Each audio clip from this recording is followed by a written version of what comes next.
Hi. When I was a kid, I really wanted to work in radio.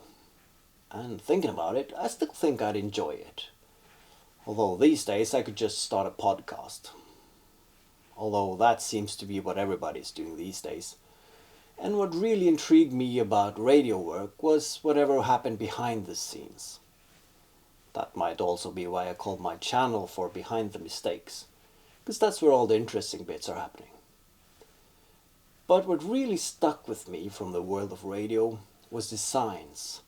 The signs outside the door saying on air or recording, telling everybody that whatever goes on behind these doors are really cool and you shouldn't disturb. So I made a maker sign, that can hang outside my door whenever I'm in my workshop working on projects. Although I like people to come into my workshop, because I like people. Who am I kidding? I don't like people. I'm an introvert. Working out of my workshop alone, making stuff for YouTube. Although the people I do like, they are more than welcome. Yes, they are. So this sign was inspired by Wesley Treat out of Texas. He's a professional sign maker and YouTuber, and the aesthetics is a bit of Laura Kampf out of Köln, Germany. And I really liked the way it came out. It's basically just some aluminium bits that are pop riveted together, and then some frosted glass with some LED strips behind it. But it looks good. I'm really pleased. I'm actually thinking this is not going to be my last sign.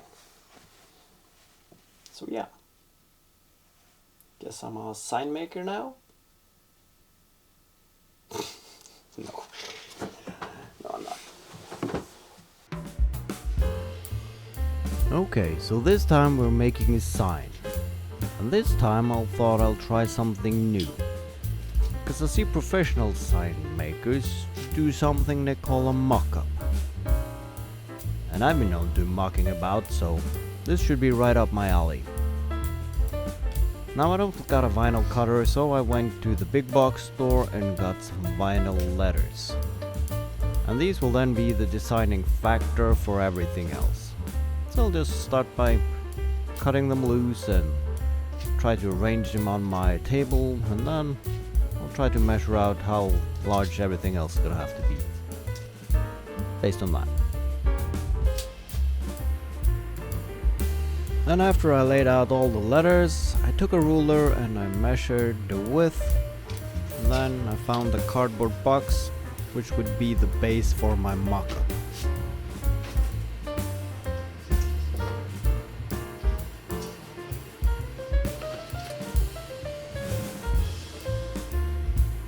And then I took the aluminum edge pieces and arranged the letters just to see that I got enough air around them to make it look good. Because you don't want the letters to be too crowded on the front plate.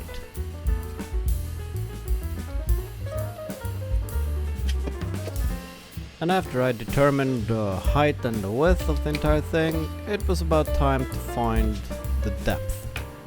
Because you want that to be in proportion to the other measurements.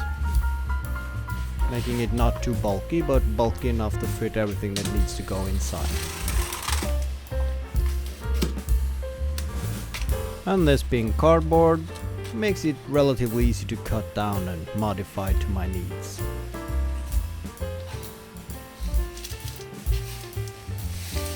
And what goes without saying is that I need to do the same to the bottom as well. Which I now said, so it didn't go without saying. Well, anyhow, I want it to be a square box, not a fancy shape. And now I really don't need the end pieces for this, but it will add some rigidity that will make the mock-up a little easier to work with. And I do like taping stuff. It's kind of therapeutic.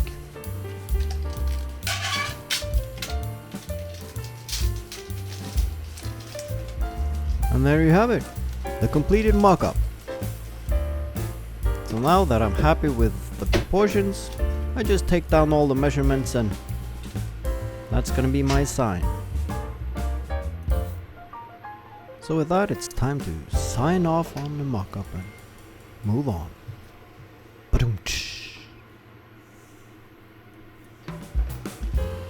But before I start cutting up all my parts, I just double check and make sure that my LED strips will actually fit inside the box.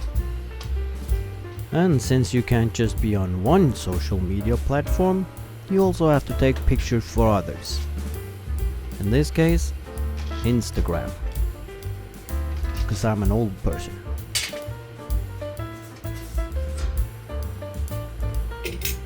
In addition to the aluminium corner pieces, I'm using a 1.5mm aluminium plate as the basis for this entire build. What I do is I leave the protective film on and then I make a scorch mark with a utility knife so I know where to cut with the jigsaw. And since I can't be bothered getting the clamps out, I just use the old knee. Works every time. Except those times I cut my pants.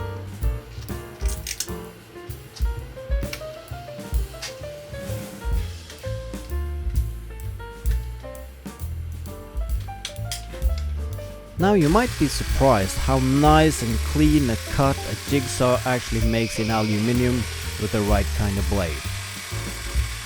What I do is I cut right up until the line, but not quite. The rest I just sand down over at the belt sander. That will give you a nice and straight edge. I really enjoy working with aluminium.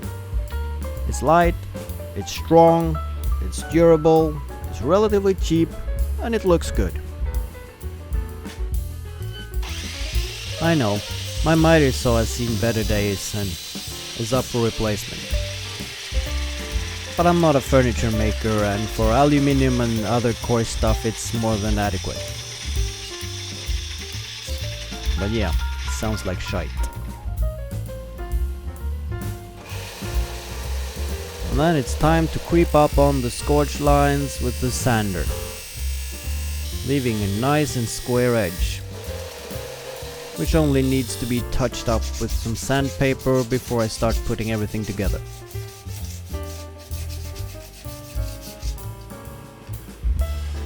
For this project, I'm actually planning on using pop rivets as much as possible. Part as an exercise, but also because I like pop rivets. They look good, they're easy, and that popping sound is kinda satisfying. What is really important when you're working with pop rivets is to measure out your lines in advance and use a punch tool before you drill. If not, your drill will wander off and your pop rivets will not be in line. And that will ruin the overall look of your project. So, although it's boring, measure, punch, drill, and then rivet. And as a bonus, you'll get to do the fun thing at the end. Much like an orgasm.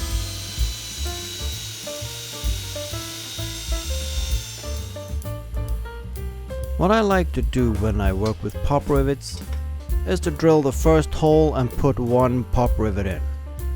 Because that will make sure that the two pieces of material won't shift while I drill the other holes. Before I drill the last holes on the second corner piece, I just measure to make sure that the pieces are parallel. Because if you screw up here, you will never get a square box.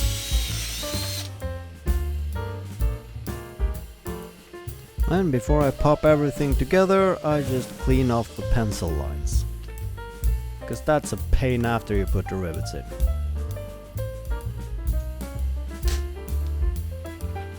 It's equally satisfying every time you put the last rivet in and you actually got a rigid part in your hands.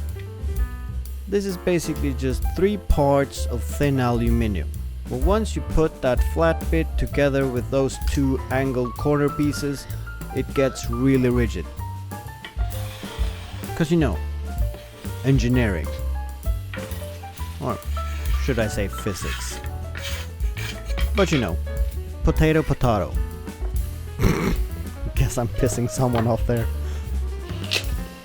After completing the top and bottom part, I hold them together to make sure they are the exact same size. And then I mark which part is gonna be on top and which is gonna be the bottom and what sides is gonna be at the front. Since this is gonna be a sign, the front plate is gonna be frosted acrylic. That will not only let the light out, but it will also disperse it nicely. But the back plate is gonna be solid aluminum. And since I need access to the internals, it needs to be detachable. The way I go about that is that I pop rivet in a lip to the upper and lower part of the casing for that back plate to rest upon.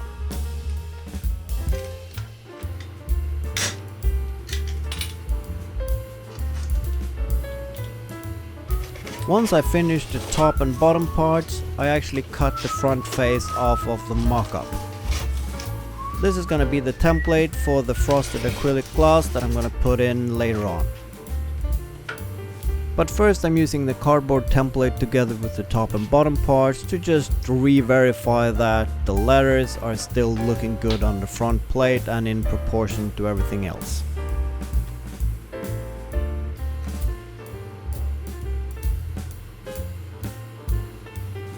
And then it's time to cut the acrylic. Now for this I do just as I did with the aluminium plate. I make a scorch line and then I use a fine tooth blade in the jigsaw and I cut as close to that line as I dare, and then I just use sandpaper to creep the rest of the way up until the line.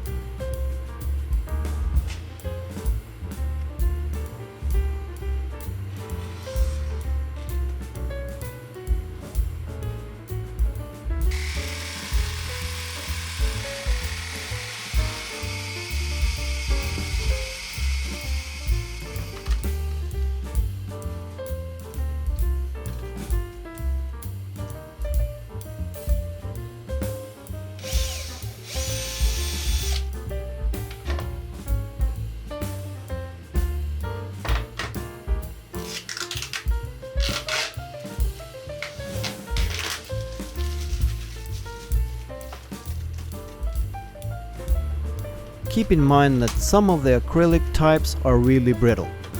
That means that you really have to drill the right size hole before you start putting the pop rivets in. I even use some metal discs as backing to alleviate some of the stresses from the pop rivets. Because if you're really unfortunate, it will just crack the glass on you and you have to start all over again. Don't ask me how I know.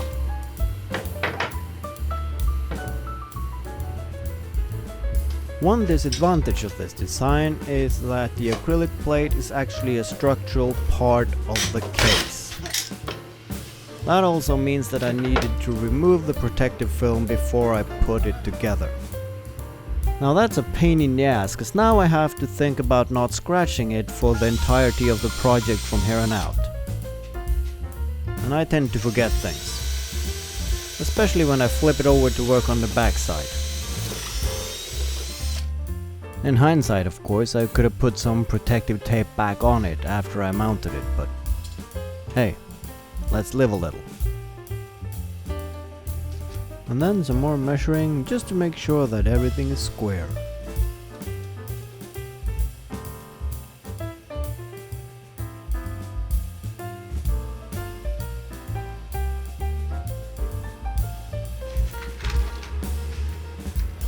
Now, one ad hoc design feature is some vertical struts at the back to keep everything together basically while the back plate is not in place.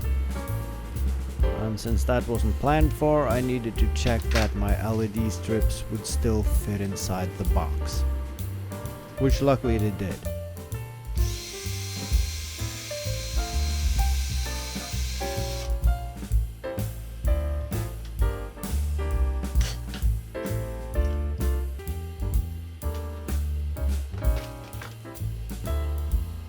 I did also for half a second contemplate putting in vertical struts on the front, making a frame all the way around the frosted acrylic. But when I tested that out with the letters, it didn't really look good to me. So I ditched the idea altogether. I also had a brief idea about using some teak for the side pieces to contrast all that aluminium. But that looked even worse. So I just put it back in its place among all the other scraps. Turns out, I don't really like teak all that much. On a sailboat, yes, but then it's more of the material properties than anything else.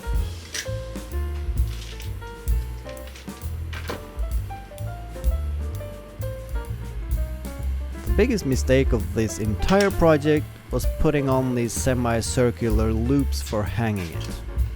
Because what I did was I mounted them dead on the center line, without taking into account that the internals will make the center of gravity unaligned with the center line. So now whenever I hang it up, it's not level front to back. Luckily that's an easy fix. I'll put some new fasteners in that's not in parallel with the center line but perpendicular, because that will give me some leeway in adjusting the level when everything is in place. And then as the final structural piece, I trimmed out and fitted the back plate, which also allowed me to pull off some more protective film.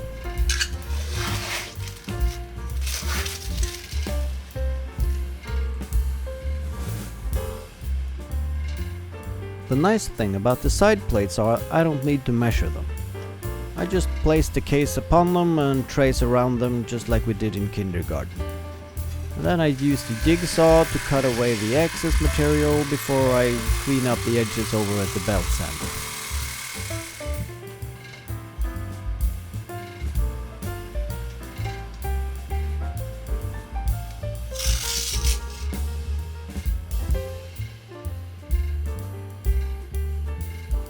On the back plate I'm putting on some masking tape, just as guidance for putting the lead strips down.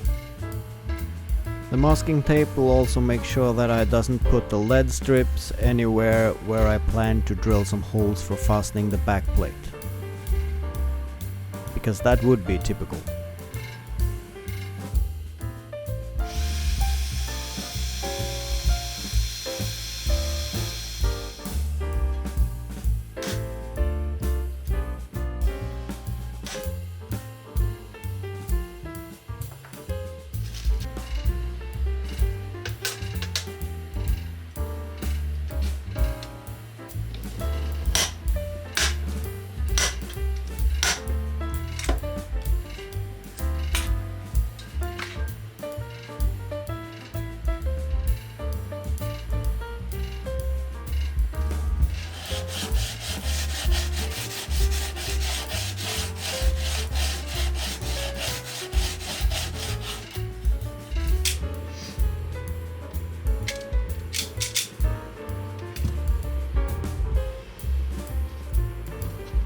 The lead strips came with all the necessary wires, but they were a bit on the long side, so I thought I'd just make some from scratch.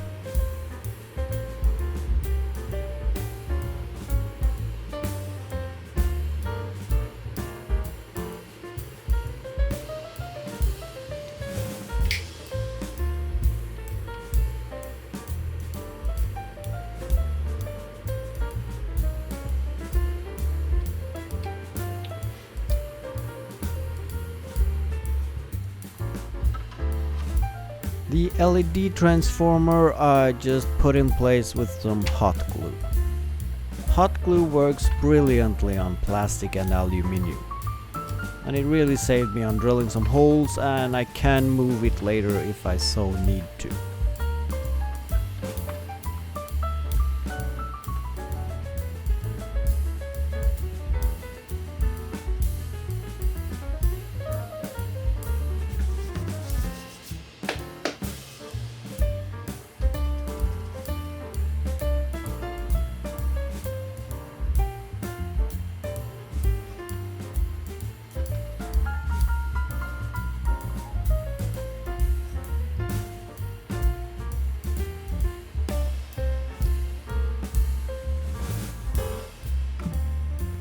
Unfortunately, I didn't have a cable lead through small enough for this cable. So for the time being I just drill a hole in the aluminium and I put the cable through, and now I'm soldering it back together again. That is of course not optimal, but it'll do until I get the time to order a cable lead through that will actually fit.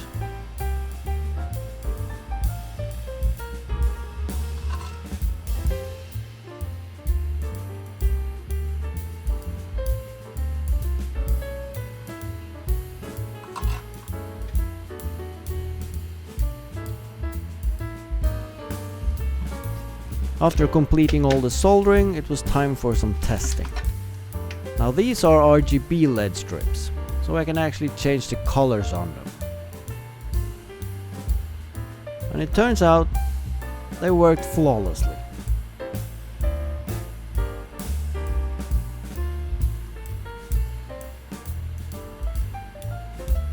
And then last but not least, the dreaded lettering. Not only because I did not have any spare letters, but it's really hard to get them in line where you want them to be without having to pull them off again at some point. And that's the trade-off with these letters, because they have this kind of tape that is really not meant to come off again, but they will also be durable in the way that they don't want to come off again. So what I did was I put down the outer letters first, and then I put down a strip of tape to act as a guide to get the height right for the rest of the letters. Now the spacing in between, I just went by ear, or sight to be precise. Because although I have decent hearing for my age, I can't really use it to space letters blindfolded. I can do a lot, but not that.